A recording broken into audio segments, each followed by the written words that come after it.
તો પંચમહાલમાં ભારતીય બનાવટનો વિદેશી દારૂ ઝડપાયો। જી હા, દારૂના જથ્થા સાથે એક કિસ્સાને ઝડપી પાડવામાં આવ્યો છે। જાંબુગોડાના ખાખરિયા ગામેથી દારૂ ઝડપાયો છે। પોલીસે હાઈવે પર નાકાબંધી કરી વોચ કરી દારૂને ઝડપી પાડ્યો છે। કહી શકાય કે ગાંધીના ગુજરાતમાં ફરી એકવાર દારૂ ઝડપાયો છે। કહી શકાય કે પોલીસે હાઈવે પર રોડ પર નાકાબંધી કરી વોચ રાખી દારૂ ઝડપી પાડ્યો છે। કહી શકાય કે વિદેશી દારૂ ઝડપાયો છે।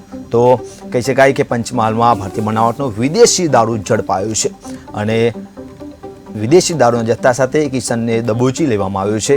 કારણ કે કહી શકાય કે ગાંધીના ગુજરાતમાં દારૂની પાબંદી છે, તેમ છતાં આવા દારૂના કહી શકાય કે હેરાફેરી કરતા લોકો બેફામ બન્યા છે।